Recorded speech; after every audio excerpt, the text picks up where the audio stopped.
Hello everyone, आशा करता हूँ आप सब बढ़िया होंगे।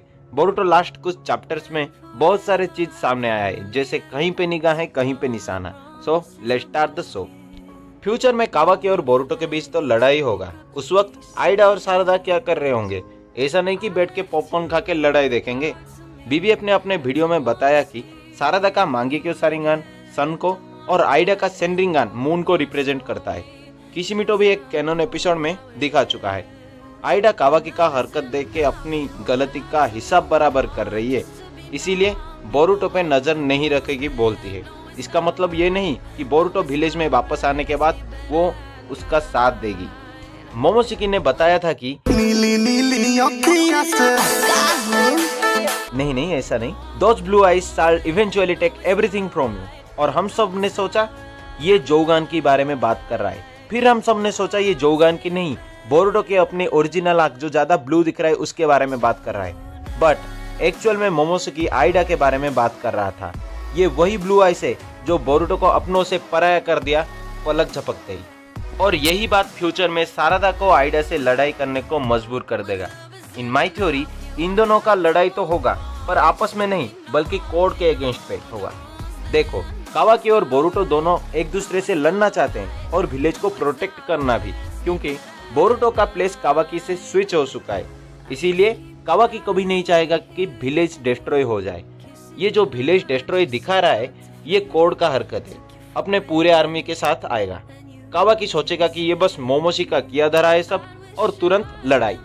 सिंपल कहानी है भाई। कावाकी को ढूंढते हुए कोड विलेज में आएगा अपने आर्मी के साथ, और कावाकी ना मिलने पर वो विलेज को तबाह कर देगा, बिल्कुल पेन की तरह। जब कावाकी विलेज में रिटर्न होगा, सामने बोरुटो को देखेगा और बोरुटो का ही किया धरा समझेगा, क्योंकि उसके अंदर मोमोशिकी है। जबकि बोरुटो भी विलेज डिस्ट्रॉय का खबर सुन के ही वापस आया होगा। ठीक उसी टाइम में बोथ आइडा और शारदा आएंगे इन दोनों को सच्चाई बताने के लिए। फिर वो दोनों अपने ईगो को एक साइड रखते हुए कोड के अगेंस्ट फाइट करेंगे। जब वो विलेज में आएंगे तभी कोड ऑलरेडी जा चुका होगा, क्योंकि कोड के इतने बड़े आर्मी के रहते हुए कावाकी और बोरुटो आपस में लड़ाई नहीं कर सकते हैं। फिर दोनों कोड को ढूंढेंगे बचे हुए शिनोबी के साथ। एक और नोटिस करने वाली बात है कि बोरुटो और कावाकी के लड़ाई के कारण ये विलेज डिस्ट्रॉय हुआ होता तो उन दोनों के बीच बड़ा फाइट हुआ होगा, जिसमें बहुत सारा चक्रा इस्तेमाल करते और उनके बॉडी भी डैमेज होता। पर वो दोनों बिल्कुल शांत और क्लीन दिख रहे थे, जैसे कि फाइट शुरू भी ना हुआ हो, और इतने टाइम तक अपना कर्मा और आई पावर भी एक्टिव नहीं किए थे। इससे पता चलता है कि बोरुटो और कावाकी दोनों ने विलेज डिस्ट्रॉय नहीं किए होंगे। किशिमिटो हमारे सोच के साथ हमेशा खेलते हैं। पहले मोमोशिकी का बोरुटो के ब्लू आइज को इशारा करके आइडा को दिखाना, और अब बोरुटो कावाकी को दिखा के कुछ और मास्टरपीस रिलीज करना। और एक नया विलेन की भी एंट्री होने वाला है, एक सीवाई गॉड कोड के तरफ से और दूसरा बोरुटो और कावाकी की तरफ से। मे बी वो नारुतो सास्के या फिर खुद बोरुटो और कावाकी भी बन सकते हैं, क्योंकि इन रिसेंट चैप्टर में से पता चल रहा है कि मोमोशिकी का आइडिया कहीं ना कहीं आइडा से मिल रहा है। इन सब के बाद हमारे पास एक और रहस्यमय कैंडिडेट है, सुट्टेबाज अमाडो। उसके बारे में आने वाले वीडियो में बताएंगे।